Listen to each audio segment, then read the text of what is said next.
Can you see my screen here? Okay. So this is the question we're going on.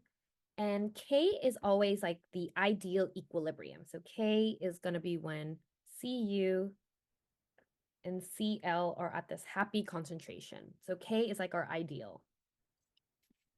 Q is what we define as like the new solubility constant when a change has been made. So Q, for example, is when we added more water, these concentrations went down. So this went down, this went down. So technically our Q also went down. Right. So in this case, Q is less than K. And you can think of this as like being on like a number line. So like here's Q, here's K. We always want to get to K. K is our equilibrium or ideal situation. So here we shift to the right. So what that means is that here's the left, here's the right. In order to get back to K, I'm going to shift to the right. I'm going to create more products. Okay. But Yeah, let's say I had another change. Let's say I took away some solid. So now I have my here. So in this case, it doesn't actually change because the solid's not in the equilibrium constant. But let me change this around. Let's say I had something else, like an OH on the denominator here, right? And let's say, or let's see, what's another way for me to ask this? Let's say instead of adding more water, I took away some water, right? So now, in a different color, I took away water, so the concentrations of these increased, and so my Q also increased. So in this case, here's my K, here's my Q. I always want to go back to K. So in this case, my equation is shifting to the left. So to the left. And so if this was like the same equation, I would make more solid. So I'm going from right to left.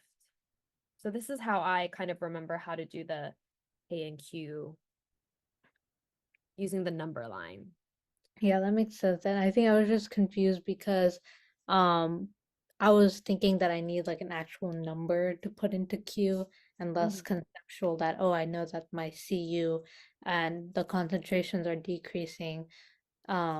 So the um constant at that time would be less. Mhm. Yeah, that makes sense. Like this, right? So for A, if we add NaF, anything with the alkali, the Na, the K, those will completely dissolve, right? So if I'm adding NaF to the beaker, I'm going to increase the concentration of F minus. And same thing with the nitrates. For answer choice B with the NO3, we talked about this at our last session, but that will also completely dissociate and increase the amount of SR2 plus ions. Like, so for the KSP, so you put SR um 2 plus and then F minus over SRF2. Mm-hmm. And then you're saying that if I have NaF, then that would increase the concentration of my reactant. Or sorry, um NaF would increase the product like F minus. Mm-hmm.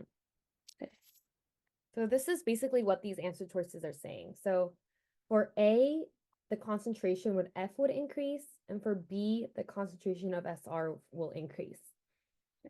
So already, just from knowing this, I know A is going to be the answer, but the question actually asks, like, which of the following would decrease the concentration of SR? And also the reason why I know A is true is that if this one increases, then this one has to decrease because the molar solubility is going to stay constant. So that's how I know A is going to be the answer. Or Okay. even if you look at B, the whole point of that is the SR concentration will increase. So that can't be the correct answer. Okay. So just to recap, a good tip for this one is to kind of, I guess, paint it out. And Yeah. that's something I didn't do. I was just like stuck and like not sure how to approach this. So Mhm. when you break it down, you see that your reactant is SRF2 and your products are SR 2 plus and F minus, those ions. So then if you have NAF, which is in option A, that increases the F minus, which means the SR2 would have to decrease so it could still stay at that constant and be at equilibrium or that molar solubility. And then, yeah, the second one that would increase SR2, which is not what we want. So the answer is A.